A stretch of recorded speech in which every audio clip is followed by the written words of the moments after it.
तर हा व्हिडिओ नाशिक पोलिसांसाठी बनवतो, कारण की त्यांचे खूप सारे व्हिडिओ बघितले, छान वाटलं. नाशिक जिल्हा पोलिसांचा बालेकिल्ला.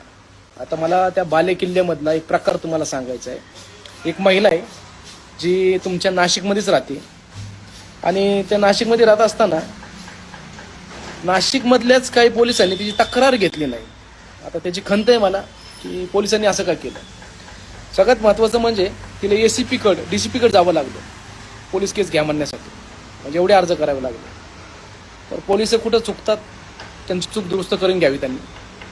दुसरी गोष्ट म्हणजे ज्या व्यक्तींनी तिच्या संग जातीवाद केला त्या लोकांनी तिला अमानुष मारलं, तिच्या प्रायव्हेट पार्टवर मारलं, खूप घाण पद्धतीने शिव्या दिल्या, आणि तरीसुद्धा पोलिसांनी ती पोलीस केस घेतली नाही.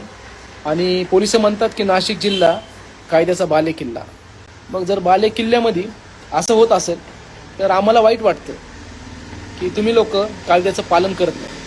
आणि सगळ्यात महत्त्वाचं म्हणजे पोलीस स्टेशनमध्ये त्या ठिकाणच्या नगरसेविका प्रियंकाताई माने व पप्पू माने हे पोलीस स्टेशनला गेले. म्हणजे जे मनुवादी लोक आहेत त्यांनी त्यांना बोलून घेतलं, आणि पोलिसांच्या ऑफिसमध्ये बसून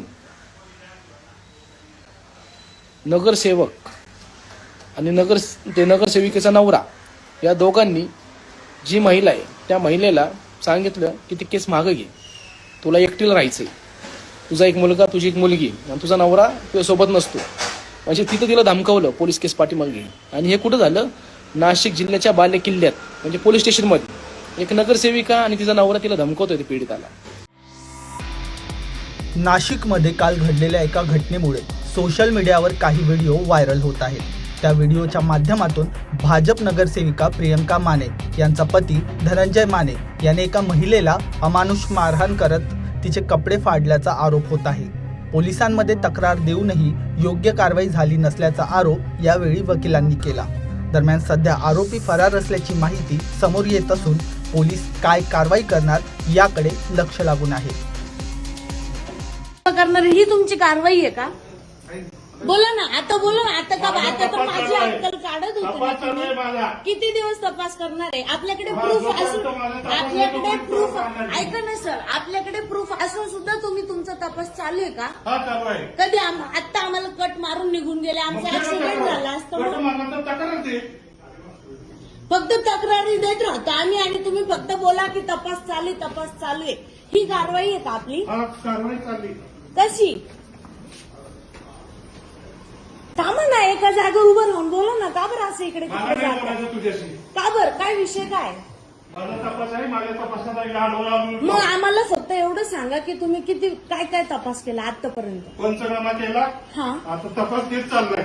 पंचनामा केला, आणि आपल्याकडे व्हिडिओ आहे त्याच्यावर तुम्ही काय? माझ्याकडे नाही. माझ्याकडे त्यांनी मारलेला, त्या बाईला मारलेला पूर्ण व्हिडिओ आहे. दिला ना, मग केलं ना सेंड दिलेला. हा, मग ठीक आहे, दाखवतो तुम्हाला, बघून घ्या. आणि त्याच्यावर तुम्ही काय ऍक्शन घेणार आहे आता मला सांगा. मी 2 मिनिटांमध्ये तुम्हाला व्हिडिओ पाठवते, तर तुम्ही मला एकदम सांगा की तुम्ही काय ऍक्शन घ्याल त्याच्यावर. डायरेक्ट जो कायदा सांगतो ती कारवाई होईल. त्या बाईला डायरेक्ट तो 50 माणसांसमोर कपडे फाडतोय, निर्वस्त्र करतोय, आणि तुम्ही बोलताय मग किती तपास? आता आपल्याकडे फुटेज पण आहे, सगळं प्रूफ आहे, तरी सुद्धा बोलताय तपास चालू आहे. तपास सांगतो ना मी. किती तपास? काय तपास करताय तुम्ही?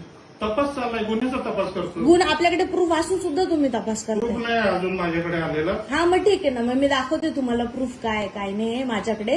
डायरेक्ट दिसतंय की तो माणूस डायरेक्ट त्या बाईला मारतोय घरात घुसून, आणि तरी सुद्धा तुम्ही बोलताय की तपास चालू आहे, तपास चालू आहे. आम्ही 9:30 वाजेपासून आलेलो होतो, 9 वाजेपासून आलेलो होतो, तर आम्हाला घरी जायला डायरेक्ट 4 वाजले सकाळी. हा, मग ठीक आहे, चाललाय तुमचा तपास. 5 वेळेस म्हणजे तिकडे जाऊन आलेले एरियामध्ये, तर काय त्याच्यानंतर काय? फक्त तिथं जायचं, चक्कर मारून यायचं आणि बोलायचं आम्हाला तपास चालू आहे, बस असं. पंचनामा किती वेळेस करू शकताय तुम्ही? एक वेळा.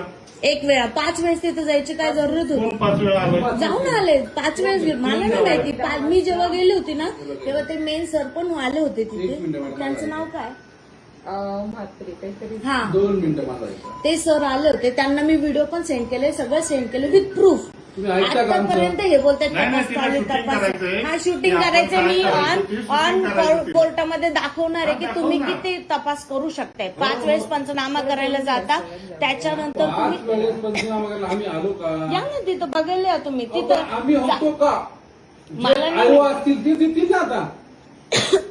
ठीक आहे. ज्यांच्याकडे तपास दिला पण असेल ते मला इथलंच ना. मला नाही माहिती. आयो हे होते पण हे आयो 5 ना. वेळेस जाऊन आले आम्हाला. 5 वेळेस प्रत्येकाने भेट ऐकता देतो. ऐकता का? मला भांडण नाही करायचं. मी तुम्ही एकदम भांडण शांततेत नाही बोलते. करायचं. पण माझ्याकडे प्रूफ आहे. माझ्याकडे प्रूफ आहे. अजून सुद्धा काहीच ऍक्शन झालेली नाहीये. ऐकून घ्या 2 मिनिटं. ते आमच्या समोर फिरताय.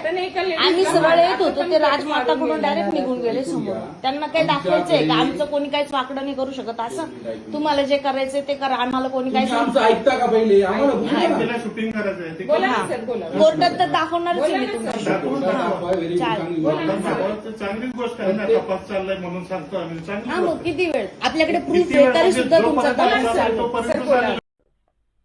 याविषयी काल रात्री प्रतीक्षा कांतीलाल पाटील व त्यांची मुलगी ऋतुजा पाटील या दोघींनी पोलीस स्टेशनला येऊन कंप्लेंट दिलेली आहे. कंप्लेंट अशी आहे की प्रतीक्षा पाटील त्यांची मुलगी त्यांच्या मैत्रिणीला सरला बैरागी यांना भेटायला मानेनगरमध्ये गेल्या होत्या. त्यावेळेस त्या धनंजय माने यांचा मुलगा तिथून चालला होता. त्याचं जुनं भांडणाचं कारण काढून त्यांची बोलाचाली सुरू झाली. त्या ठिकाणी धनंजय माने, त्यांची पत्नी, आई सर्वजण येऊन त्या महिलांना मारहाण केली.